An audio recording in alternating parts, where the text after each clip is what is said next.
Welcome to the very first episode of the Bird's Eye View podcast. Hi, I'm Songbird, your host. I make videos about survival games, especially Ark, focusing on tutorials, building, and modded gameplay. The new podcast format is designed primarily for listening, not just watching, so you can throw it on in the background while you're grinding, building, or working out, or doing your laundry IRL. Right now it's available on YouTube and the YouTube Music app. The visuals are going to be mostly me flapping around working on my current big castle project, so nothing you need to see, but it's there if you want. Here's what we'll be chirping about today. What's really behind the broken file errors? Who's responsible and who isn't? How to avoid the issue in the majority of cases? What to do if it's already happened? Why yelling at modders is like shooting the messenger pigeon?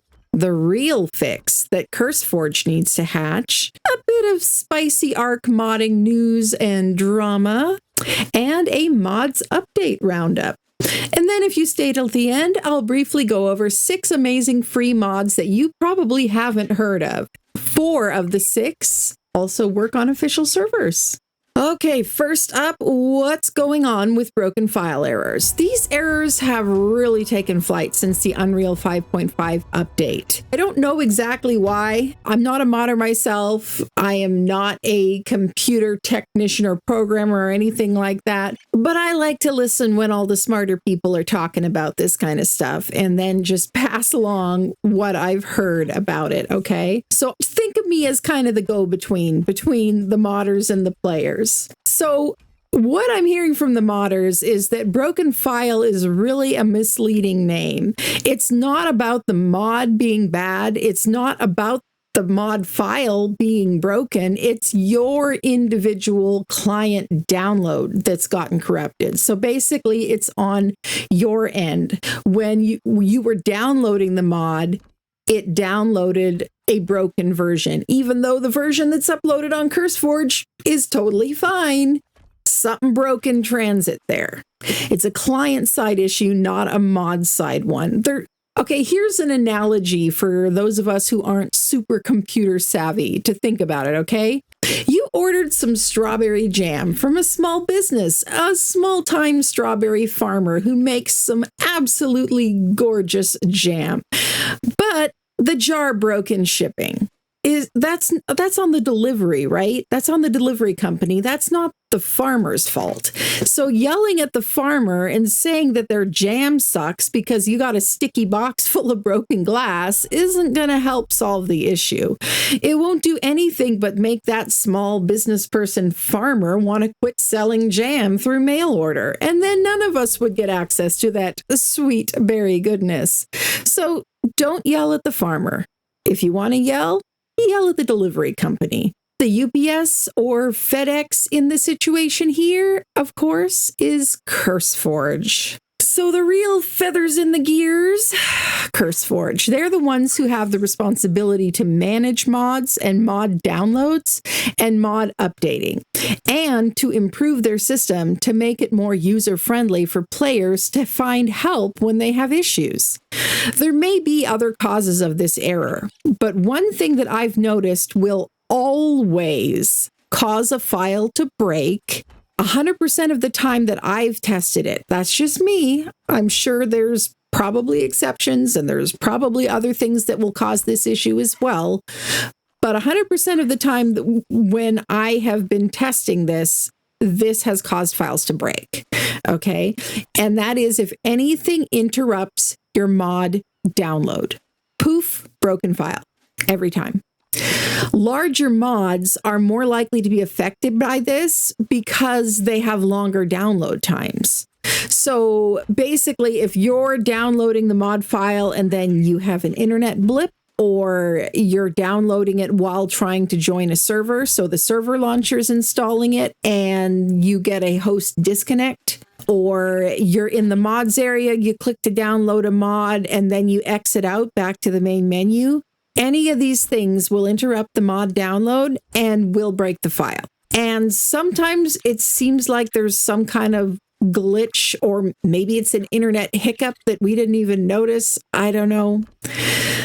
But yeah, it happens a lot more often since the 5.5 update, and they're trying to nail down exactly why that is. But the people at Curseforge and the modders don't seem to know yet exactly why that is, what it is about the Unreal 5.5 update that is causing this to happen so much more. And there's been a little bit of ruffled feathers over in the Curseforge dev Discord recently, because some of the Curseforge customer service people have been telling users to go talk to the modder when they have these problems, which really isn't fair. That's like blaming the nest for the windstorm. Like, it's not the nest's fault that it got knocked out of the tree, you know? That's like blaming the person who grew the strawberries instead of the ones shipping the end product. So, chapter 3, we skipped chapter 2. Who's really at fault? Chapter 3, how to avoid the error, how to prevent it from happening in the first place. First of all, don't let the server launcher install big mods. Don't ever do that, in my opinion. Whenever I have people joining my servers for the first time, I always give them a mod list and tell them to go download the bigger mods in the list, and I tell them which ones those are before they try to join the server. And that will prevent issues like this the majority of the time. Actually, every time I launch up the game, before I load it even in single player, I'll go to the mods list area and click over to my installed mods and just go through the list and see if any of them say out of date. If they say out of date, then I'll update them there before I try to join my single player game or before I try to join a server. And this prevents the issue from happening in a lot of cases, I think, because you're allowing the game to do one thing at a time instead of trying to launch your save while also trying to download an update, or instead of trying to join a server while also downloading an update or downloading a mod for the first time. When you do it at the mods list area, then it can just focus on just doing that download, and it's less likely to be interrupted. That's my guess about why this happens. I don't 100% know why it works. I just know that this works. Often it seems like if you're taking too long to connect, the server will time you out. And one thing that can make it take too long to connect is if you're downloading several gigs worth of mods. So stay on the mod page and watch it like a hawk until the download is fully finished. I'm kidding. You don't need to watch it. Go make yourself a cup of coffee, do some stretching exercises, go on a walk and call your mom. Just don't switch menus mid-flight. Stay on that mod's page until that mod is finished downloading and then move on to the next mod. This will at least eliminate one possible cause of interruptions, getting timed out by the server if you're taking too long to join. Oh, one other thing. Side note here, rabbit trail.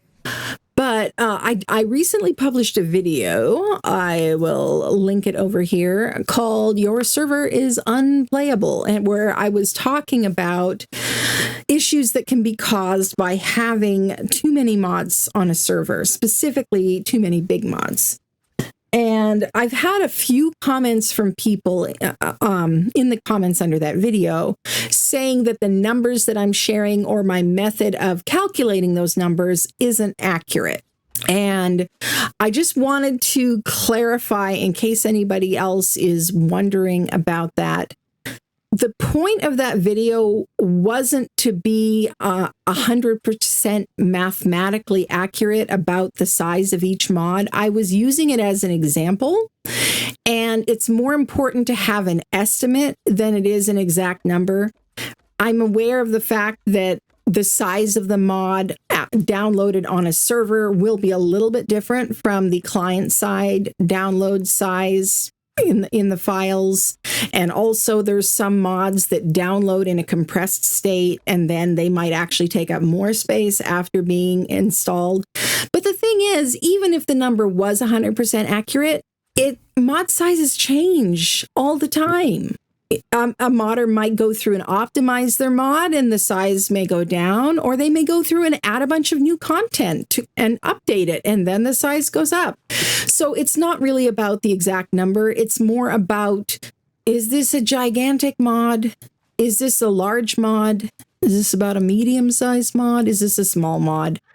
And those kinds of numbers are going to be reasonably accurate. You know, a mod that says the client side download is 2 gigabytes, the server side download is probably going to be somewhere in that range too. So looking on Nitrado's UI at the mod sizes on there, it's not 100% accurate, but it'll give you an estimate.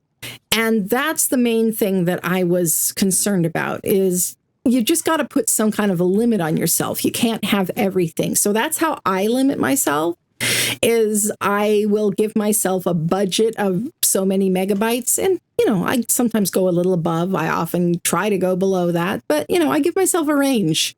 Try to keep it under about 4 or 5 gigs per server-ish, of course. Like I said, sizes go up and down all over the place. But that helps to force me to be choosy and prevent me from downloading every shiny, cool-looking mod that I see in the mod shop and then ending up with, 20 gigs of mods on my server.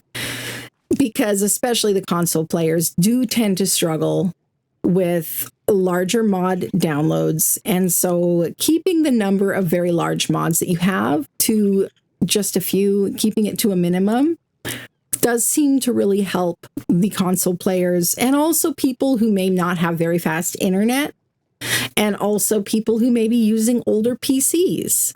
So anyway, that was intended as just a very basic help video aimed at people who are not all that computer savvy, just trying to help people keep their servers running better by not going overboard on too many big mods. That was it. So anyway, if you haven't seen that video, check that out. Chapter 4, fixing the error once it happens.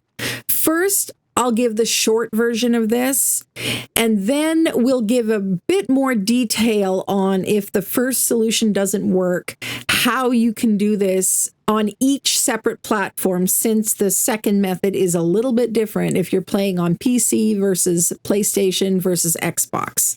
I'll be going over the detailed fix shared by modder Exile Acid on the Curseforge dev Discord, where modders are discussing this and other issues with Curseforge employees trying to work together to find solutions.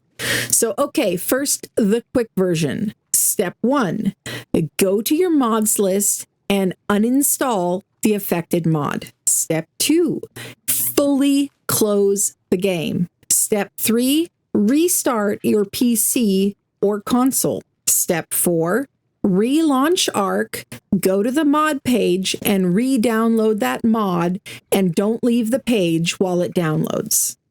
This fix has worked consistently for most players. Let me know in the comments or on Discord if this has helped you fix your feathers or if you're still stuck. And let me read through here Exile Acid's detailed fix for if that first simplified list doesn't work, okay? So, most technical issues regarding mods, including but not limited to crashing, the inability to fully install the mod, the inability to place modded structures.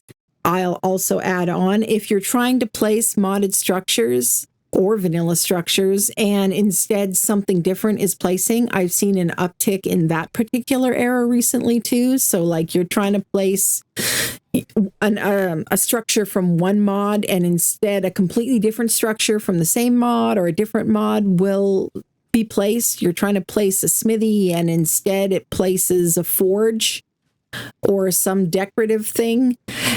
Yeah, that's a sign of a corrupted install. If you can't place structures at all, if it won't let you place them, corrupted install.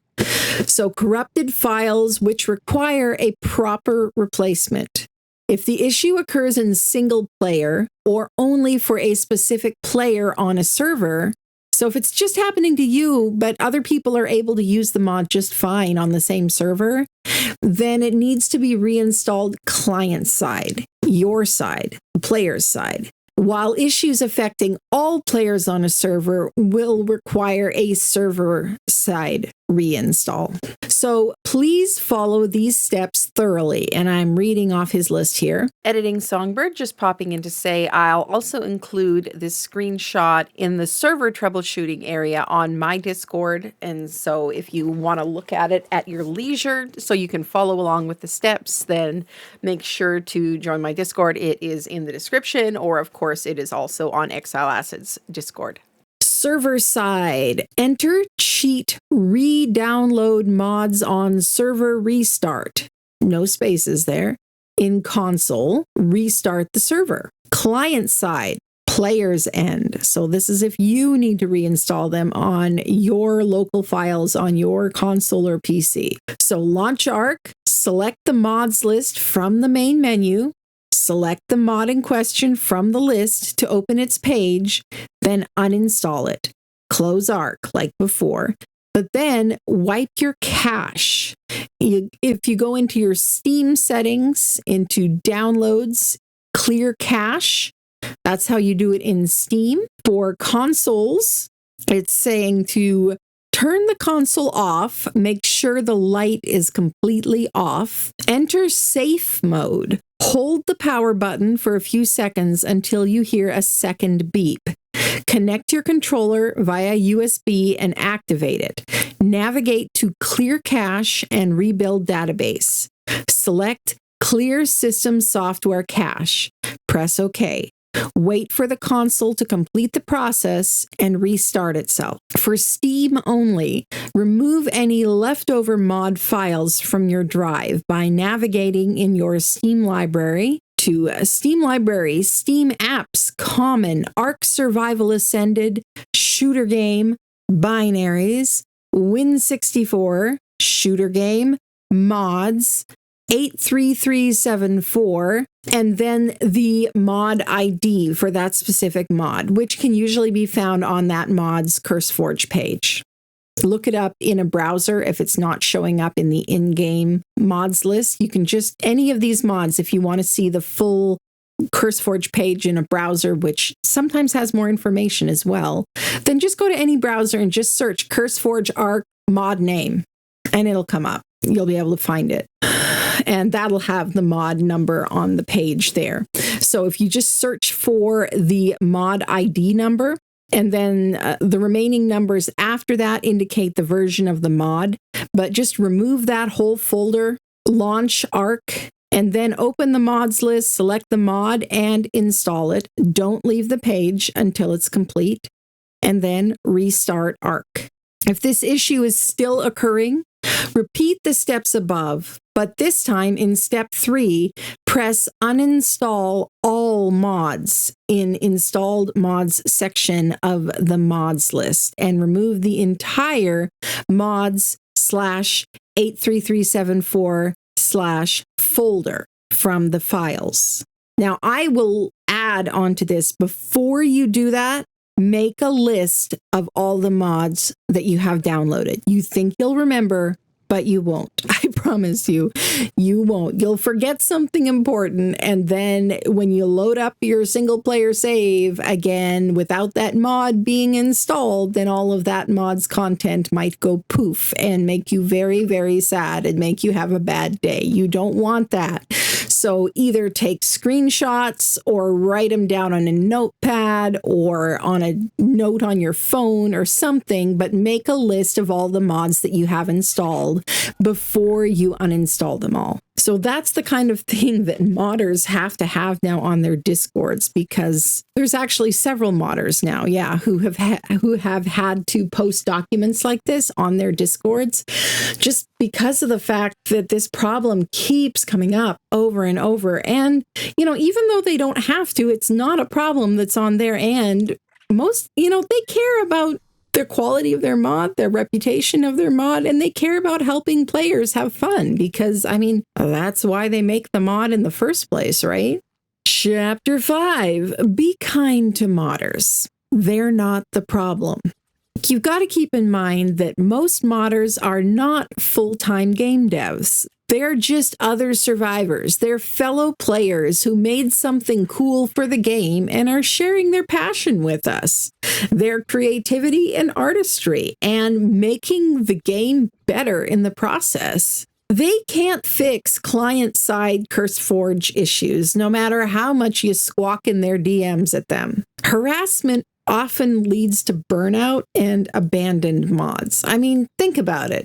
If you made something cool and shared it with somebody and they were like, oh, that's wonderful, but then they start knocking on your door at all hours of the day and night and saying, oh, you need to fix this, you need to change this is terrible, whatever, that's going to make you want to stop sharing your toys with other people, isn't it? Most modders are hobbyists. They do this for fun. Even the ones who make premium mods, for most of them, it's a side hustle at best. They still have a day job, families, school, other responsibilities besides the mods. So try to keep that in mind when you're talking to them, okay? We're on the same side here. We're all players who love the game. And most modders that I've talked to, they care about the quality of their mods. They want their mods to work. And so if you actually do help them find an actual bug that they can do something about, they're appreciative of that. If you need to file a report about this particular issue, then I'll be linking Curseforge's official support tickets system in the description. If after all of this, the issue is still happening, the corruption is in the game files. So you'll need to validate your files through Steam, or on a console, you'll have to reinstall the game. It's a pain in the butt, but we keep playing this game regardless of what a pain in the butt it is sometimes, right? Because when it works, it's the most amazing game in the world. So we have to sometimes become amateur technicians to try to get it working. So if you need to file a report about this happening, and in fact, if you're able to, every time this happens, go ahead and file a ticket with Curseforge. They need to know how frequently this is happening. As it is, we're so used to fixing everything ourselves whenever we can that a lot of times they'll brush off this kind of thing as saying, oh, well, it's just a few people are having this problem every now and then. It's not a big deal. And so they don't really allocate the time and resources to it that they should in order to find a more long-term fix. But if they were getting flooded with reports of this, if instead of getting 2 or 3 reports about a particular issue, such as their installer breaking mods, if they were getting hundreds of reports of that, that would definitely raise it higher in their priority list. I guarantee you. It's all about the numbers sometimes. If you suspect that you've actually found a bug in a mod and it's not just a corrupted install, so if it's not any of those things just mentioned, like, issues with being able to place structures, or it's placing the wrong structures, or the game is crashing when you use a particular mod, but other people are able to use it just fine. If it's not one of those kinds of issues that points to a corrupted install on your side, and it actually is some function of the mod that isn't working the way it's supposed to, then please, most modders would very much appreciate it if you go to their Discord and put in a detailed bug report. It is extremely helpful to them because, I mean, most modders are just one person. Maybe they've got another friend or two that help them with this, but that's not a huge pool of testers, right? And another thing to keep in mind is pretty much all modders are PC players, because you can't build a mod on a PS5 or an Xbox. And if you have a PC that can run the dev kit, well, it can probably also play the game. And so the vast majority of them are PC gamers. And as a result, they may not have a way to test their mod on a console. And so a lot of them are very much looking for more console players to help them test their mods. So if there's a mod that you're interested in, look up the Discord of the modder if they have one and join it. And just, it's really cool to get to be kind of part of the process sometimes, get a peek behind the curtain, right? So anyway, if you suspect you found an actual bug in a mod, not just a client-side corrupted file, then by all means join that modder's Discord, but don't be that guy, okay? Be nice. Look around a bit first. See if there's a bug reporting area. See if there's an FAQ channel or even a general chat. And then scan that first to see if they're already talking about your issue, to see if it's mentioned in recent bug reports, and if the modder is aware of it. If they are, then take note of any fixes or workaround suggestions that are offered and try them. Feel free to just chime in and mention that you are also having the issue, but, be polite and be detailed. If nobody else has mentioned it, then file a bug report and mention it in, some of the modders' Discords are very small and they may not even have a bug reporting channel. They may just have a chat channel. And so, just pop in and say, hey, I'm having this issue. Is anybody else having this?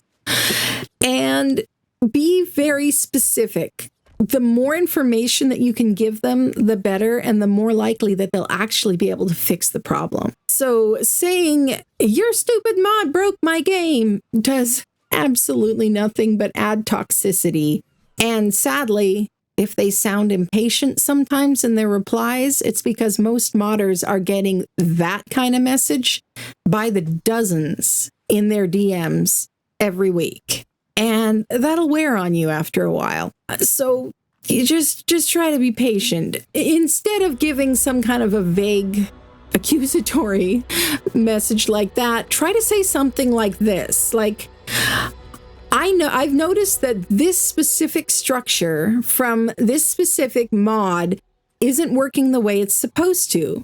Here is in detail what it's doing or what it's not doing.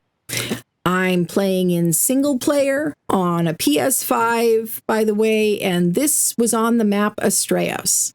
That would be a vastly more helpful bug report to leave on any modder's Discord. And most of them would be very grateful for that kind of a bug report. So Chapter 6, Curseforge, it's time to hatch a fix. Interrupted downloads really shouldn't be corrupting files. Steam does just fine with stopping and resuming downloads. If I'm downloading a game even from Steam and then I have to exit it out for some reason and then get back to it later, it just picks up where it left off and it does just fine.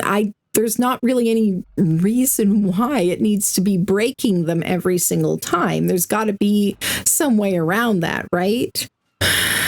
So this issue does seem to be affecting large mods more frequently.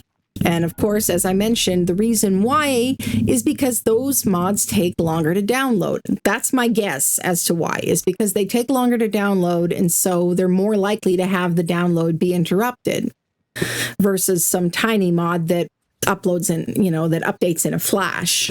So once again, back to Curseforge. Curseforge's response to this issue has ruffled a few feathers. They really need to get their systems in order, though, or at the very least, and this was the suggestion that some modders were making on their Discord, They need to have some in-game troubleshooting to help players know more about what's going on and what to do about it.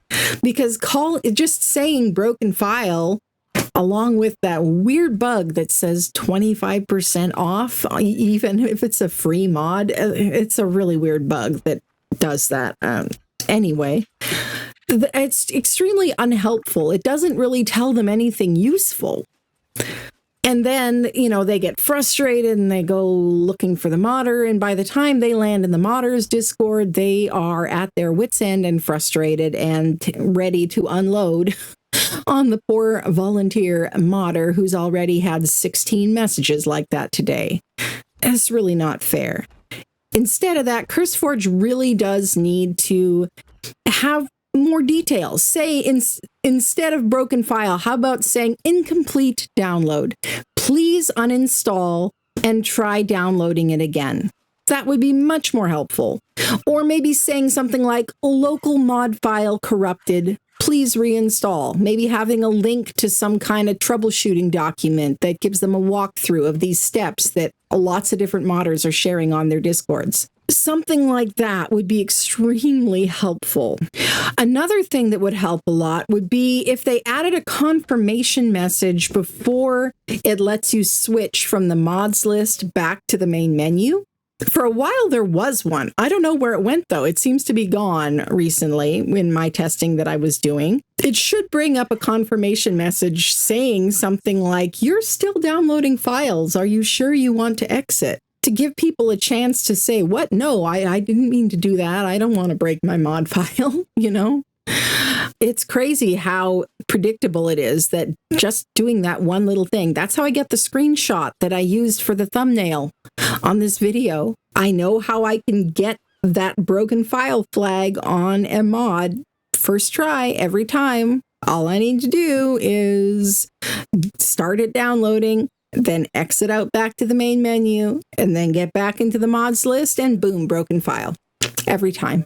And then I just need to uninstall it and, do the whole rigmarole that I just mentioned earlier. But it shouldn't be so easy to do that. It shouldn't be so easy to break a file, really. There really needs to be a little bit more protections in place to prevent people from doing that. All right. Chapter 7. Let's go over the ASE modding scene / Aquatica dumpster fire a little bit. Okay. I'm not going to go over it in detail. I know a lot of people have already talked about it in a lot of detail. It's a really unfortunate situation. Tia Aurora did a great video going over it in detail. I'll link that in the description. But for now, Ark Survival Evolved Steam players are being encouraged to download the pre-Aquatica beta branch of Ark Survival Evolved, which you can find in Steam by going into your Steam library and then right-clicking on the game title, and there should be an option in there for betas. So you can choose the pre-Aquatica beta and download that, and that version of the game should work with your mods on Steam. As for whether there's a way to make Aquatica actually work with all of the mods, it's actually really unfair of Snail to expect modders who already did all the free work of creating those mods, expecting them to come back and update their mods, which they can't even start to do because an updated dev kit hasn't been released yet. And even when it is finally released, the updated dev kit, it's unfair to demand that they come back and do more work for free to change their mods to make them work with the Aquatica version of ASE, which is now a legacy game. The game has moved on. Most modders have moved on to working in Unreal Engine 5, to making mods for Ark Survival Ascended. And the dev kits, these are massive downloads and installs. Like, it's over a terabyte for the current ASA dev kit. And the ASE dev kit is around the same size. A lot of modders literally do not have the space to download both dev kits. And so they can't go back and do that without risking not being able to update their current mods that they have. So it's really ridiculous for them to expect the modders to come back and basically rebuild their mods to make it work with whatever it is that Studio Sirens did to change the base files of the game. Really, it needs to be up to Snail Games first and foremost, and then Studio Sirens, if they're still contracted with them to be working on Aquatica, it's up to them to fix their game files to make them fit with the legacy version of the game that all the mods work with. They're the ones who are being paid to do this, right? This is their job, literally. It's not the modders' jobs. And the modders already made all this content for free. They're not going to come back and remake it all. Not for a game that isn't even current anymore. And most of them, the ones that I've talked to who were OG modders back in ASE as well, they have said there's no freaking way that they would even consider going back to the ASE dev kit, because the ASE dev kit was an absolute nightmare to work with. The ASA dev kit isn't perfect, but it's better. It's easier to use by far than the old dev kit. And so, yeah, they're not going to go back and rebuild all these mods. That's up to Snail to fix their game to make it fit with the legacy version of the game and the mods, not the other way around. Another issue that has been coming up lately that I just wanted to touch on a little bit. This is something that was being asked about in the Curseforge dev Discord. And that is, apparently there are reports of premium mod access failing, especially for GamePass and PlayStation players who paid for content. They paid for a premium mod, but then after restarting their console, for some reason, it's not recognizing that they have paid for it. And it's saying that they need to pay for it again. And of course, that is making them rather grumpy. Nobody wants that to be happening. If you're having this issue, this is something that's currently being looked into. So if you're having this issue, please leave a bug report on Curseforge's Discord, link in the description, because they need to know how frequently this is happening. If it's a widespread issue or if it's just a one-off or just a couple people having some kind of issue. It turns out that the credit card handling and all of the, the money side of it, whatever, is handled by a third-party company that Curseforge contracts with, and there may be some kind of an issue with the integration between that company and Curseforge that they need to straighten out, but they need to know more about how often this is happening. So if it's happening, please let them know. All right, and now we're going to do a quick little flyover of some major mod updates. So here's a quick chirp about some recent updates to some popular Ark Ascended mods. Note that I can't possibly cover every single mod in here of the thousands and thousands of mods. So this is a selection of published updates of some very popular mods. And I have channels also on my Discord that aggregate a lot of the updates from the Discords of various mods and modders.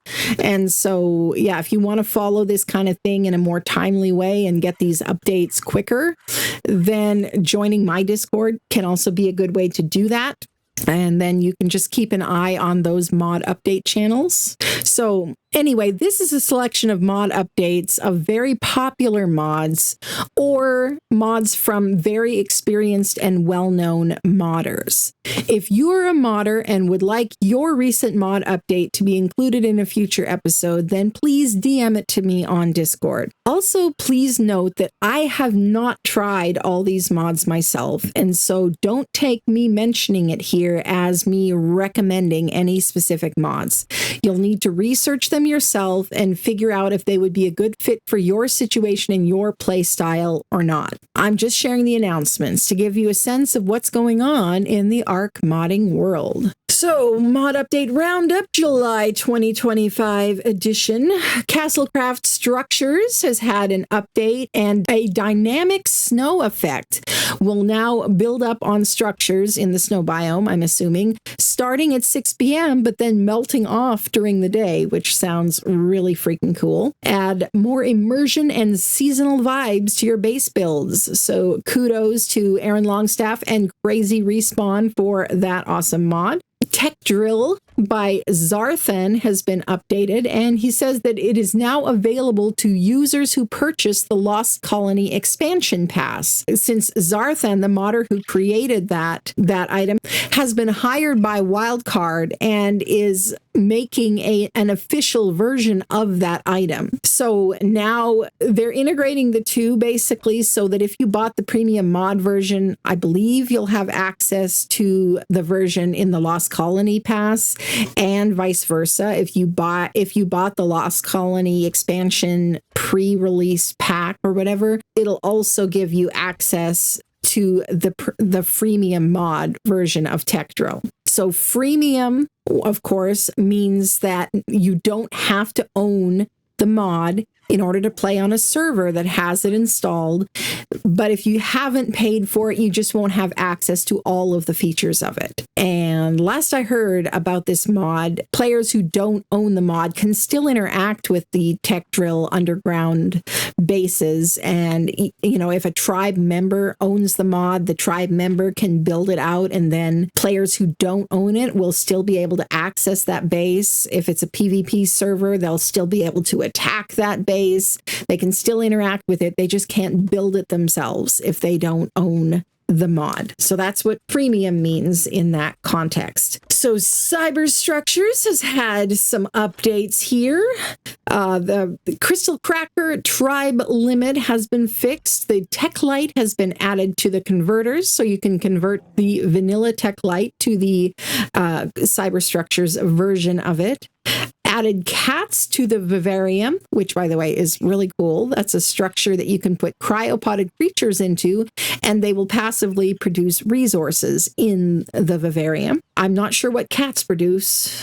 Oh, probably the whiskers that they produce that are apparently a substitute. You can substitute them for keratin, I believe. Admin's Arsenal by Quellcrest has had an update. It says the save or load shop data for admin shops has been re-enabled. Item icons have been updated, and item names have been refined to avoid confusion between player tools versus admin tools. And then Dino Stat Overdrive is a new mod by Quellcrest, which is a brand new admin tool to edit wild, tamed, and mutation points on any dino.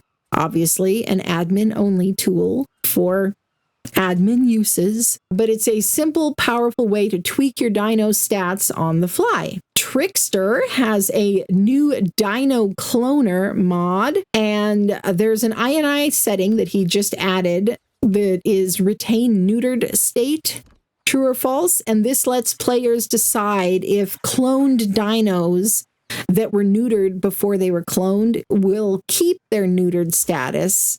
So all the clones will also be neutered, or if all of the clones won't be neutered. That's up to the player who sets up the server, who has access to the INI. So it could be super useful for breeders. And also, Trickster has an Ancient Portals mod, which is in final stages of testing. It might even be out by now. You'll have to check on that. It's called Ancient Portals. Major bugs have been fixed thanks to community testing. Big news, Trickster has decided that the mod will be free and cross-platform. It is a great fast travel mod that still encourages exploration. And he's tried to make it in such a way that it's more balanced than a lot of teleportation mods. It doesn't include any kind of like a remote that you can just use to teleport from anywhere to anywhere. You have to actually go and set up these portals, and then you can teleport between the placed portals. And yeah, it looks really cool. I have not had a chance to play with it yet myself, but I definitely would love to. Okay, so I found Twixter's message about this, so I wanted to share that.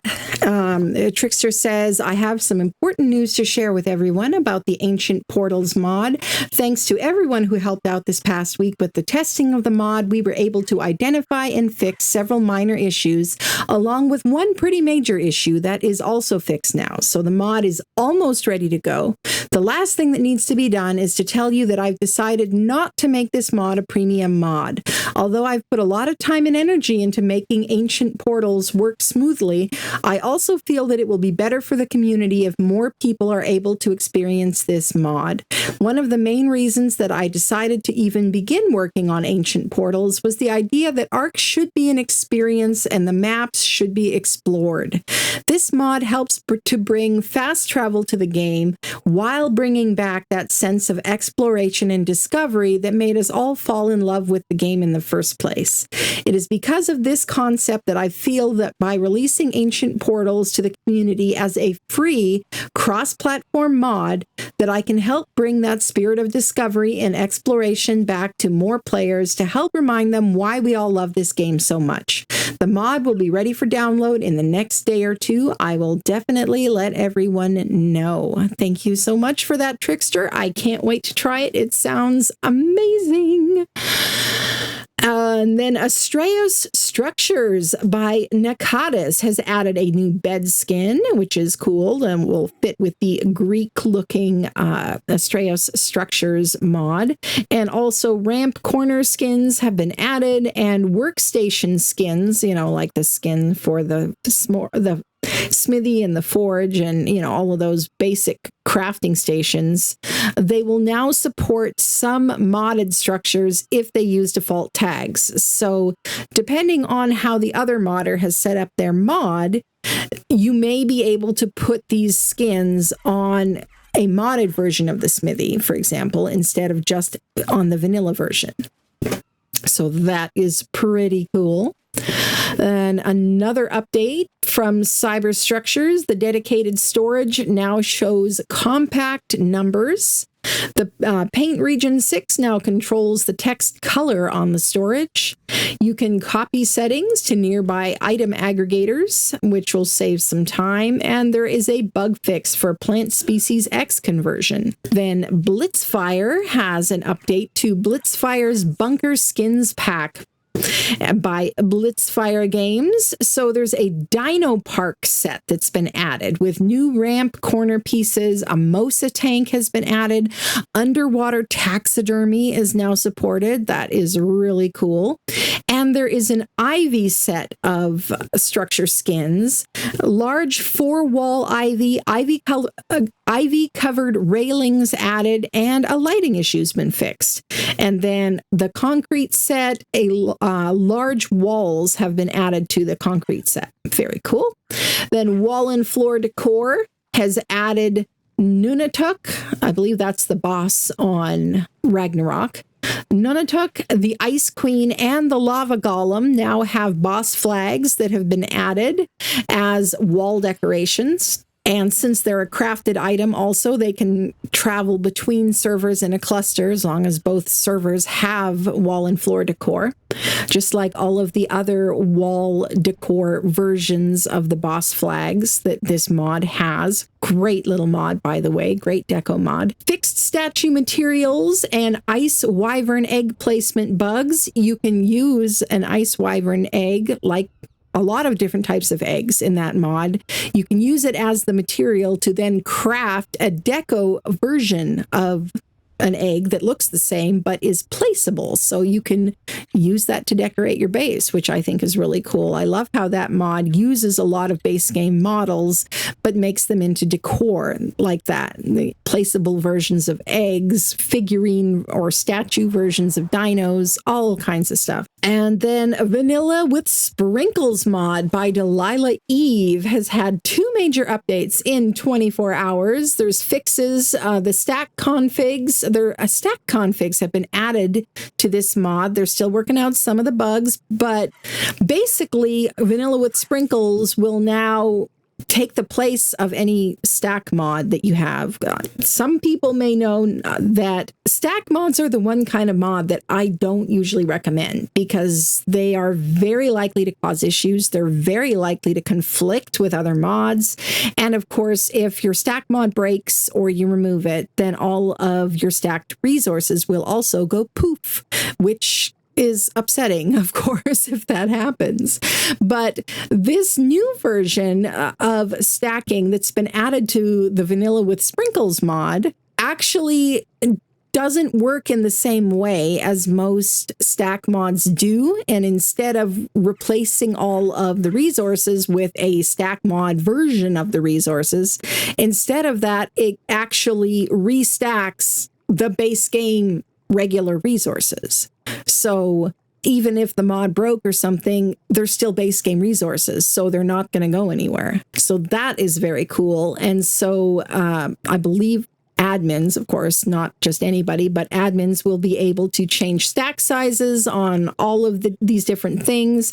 And admins can also enter weight multipliers and stuff so that the resources can weigh less, which is also really super dang cool. And so I'm definitely going to be looking into that. That's something that's been needed for a while. And there were some bugs with that, though, but those have been fixed. It's still in early stages, though, of course. It's still in testing. So anybody who's using that mod, if you have any issues, please let Delilah Eve know. Make sure to be on their Discord so you can let them know. And you know what? If you enjoy a mod, make sure to let the modder know that too, because they hear a lot of complaints. A lot of them don't really hear a whole lot of stories of people just enjoying the content that they've made. You know, there's modders who, I mean, it'll make their whole week if you send them a screenshot of you using their mod in game. Okay, so yeah, just do that. Let them know if you're enjoying their mod, their content that they made for us to use in this game. So the Vanilla with Sprinkles guns are now more stable with the way their radial menus work, and I presets now load correctly across saves, which is good. And then Aves mods, what is the name of Aves mod again? Let me just look that up, make sure that I say it correctly. Draconic Chronicles is the mod. Yes. So Draconic Chronicles, the Draconic Guide system beta and server changes. There will be a beta system launching soon for some test creatures. So if you want to be part of that, they're looking for people to help test. But Ave also cautions, do not enable the beta mode unless you actually are ready to help with the testing, because unbalanced or broken content is entirely possible.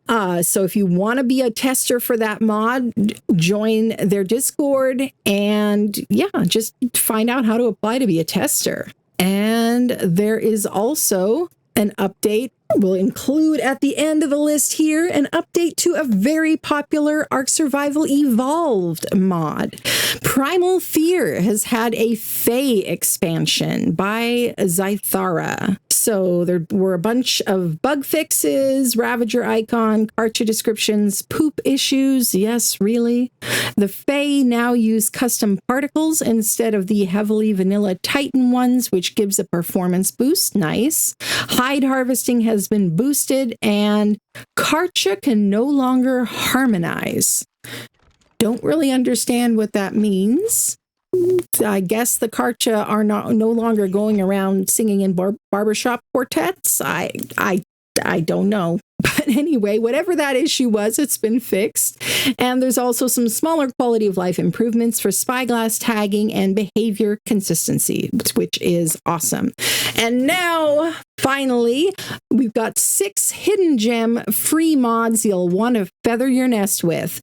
So let's end the episode with something uplifting, a spotlight on 6 free mods that are lightweight, beautiful, and mostly unknown, some of which can even fly on official servers. And disclaimer, I have not tested these mods, but I would be very open to testing them, and am planning on testing them because 4 of them are custom cosmetic packs, free custom cosmetic packs, which those are pretty safe by and large. If a custom cosmetic pack mod were to break, then all that would happen is that the skins would disappear and you'd just see the vanilla structure underneath. So it's not likely to cause any kind of issues. I'm usually willing to download custom cosmetics, even if it's a modder I'm not familiar with or haven't had a ton of time to test. First on the list, Sculptures Catalog Custom Cosmetics. The mod is now approved and whitelisted for official and unofficial servers. Correction, because apparently I can't read. Currently not approved for official servers, waiting on wildcard. It is in the process of being approved,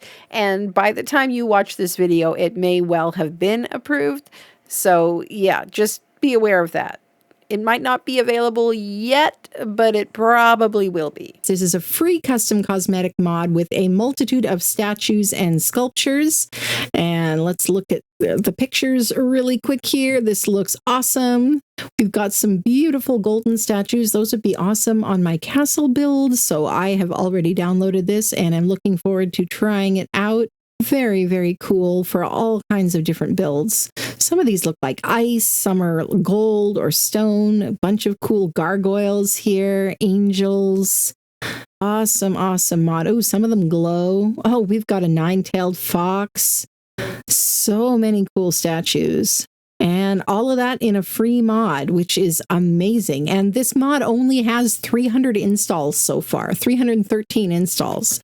Definitely seems to me like it deserves more than that. So give it a try and let me know in the comments if you do, what you think of it, how it performs for you. Then next on the list is by Sandy, who is one of the best known modders in the custom cosmetics space. This is the creator of the Quantum, Arcadian, and Cozy Cabins, and Sandy's Modern Structures, and a ton of other custom cosmetic packs, as well as some structure mods he made too. But he's got a new free mod here called Modular Dungeon Structures.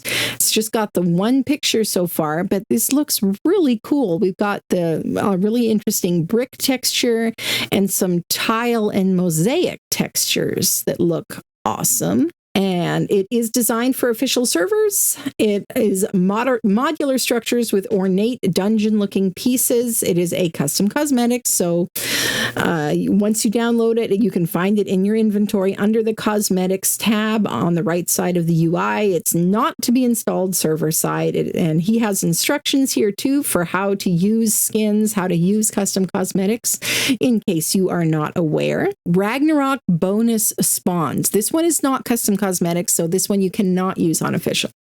But this one adds spawns to Ragnarok for more dinos. So this should be especially handy for people who have a private server and maybe just one server and not a full cluster.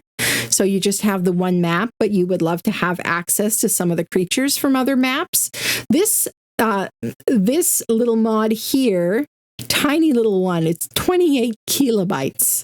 It adds spawns to Ragnarok for more dinos. Phoenixes and Reapers can spawn in the dunes, Shastasaurus in the ocean, Snow Owl in the snowy forest, and Rock Drakes in the Wyvern Cave.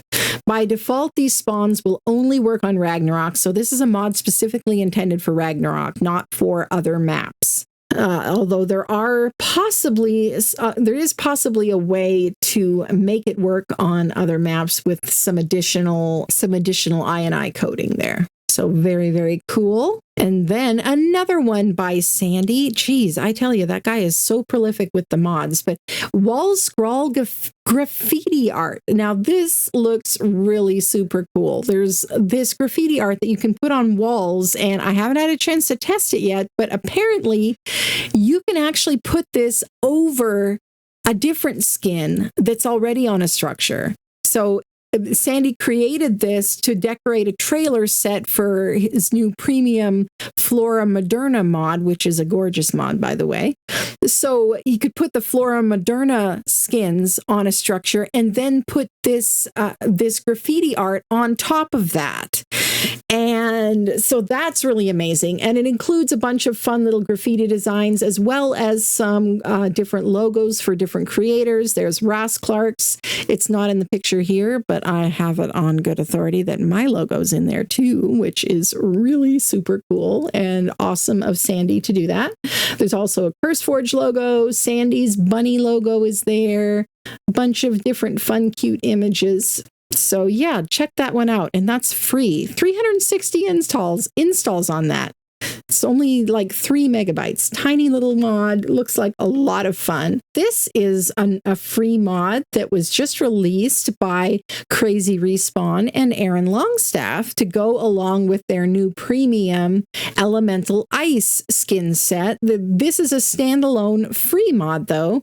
The Elemental Ice Quetz, and I've seen it in game. It is gorgeous. Aaron showed it off in one of his streams. It is absolutely gorgeous, this ice texture that Crazy Respawn has created, because it really does look like it's translucent, how things sparkle, how the light moves through it. Sometimes an ice texture can end up just looking like blue plastic or something. This does not look like that. You'd have to see it in motion to see how this stuff looks. And the texture that's on the wings really does look like mirrored, kind of. And yeah, it glows at night as well, which is super cool. They actually did a vote in their community as to which creature should get this specific treatment. There's a bunch more creature skins in the premium version of the mod, but the Quetz won the vote as far as which one should be as a standalone free mod. So if you enjoy a Quetz and would like to see how it looks with that ice skin on it, then make sure to give that one a try. And then the last one on the list, this is one that is not a custom cosmetic. It is an actual creature, but it is one that looks very interesting. And I was thinking I would love to give a try at some point. Now, where did it go? I saw it earlier. There it is. Now, the reason why I included this, even though it's not a custom cosmetic, is because I've seen the other mods that Cyrus creates. Cyrus is a very prolific creature modder, and so I trust his reputation, basically, that he's not going to release something that's, broken or dumb or whatever. And even though there aren't any pictures to go with it yet, this does sound really freaking cool, and I would love to try it sometimes. If you are a server owner, or if you're playing in single player, then you could add this to your server or your single player game. It is an actual creature mod, not just a skin. It will add this new creature, which is a faux wyvern, a Dimorphodon wyvern hybrid with a scorpion's tail. Like, how cool does that sound? That sounds amazing. This mod was a commission. It's probably why there's not a picture, because it was made for one specific person. But it's already up to 729 installs, still under 1,000, but yeah, decent number of installs, because it just sounds so cool. So, and if you wish to commission a mod of your own, join my Discord and find the commissions section. So yeah, Cyrus is making creatures that are unique if you're willing to commission them. So that's really super cool. So that's going to do it for this episode of the Bird's Eye View podcast. If you've watched to the end, then please leave us a bird emoji in the comments. And don't forget to drop a comment, like, and subscribe if this episode helped smooth your feathers a little bit. Links to the free mods, to Curseforge support, and the community Discord are in the description, as well as, of course, a link to my Discord. And we'll be back soon with more mod tips, bug workarounds, and modder highlights. So until next time, fly free, my birds, and don't let anyone clip your wings.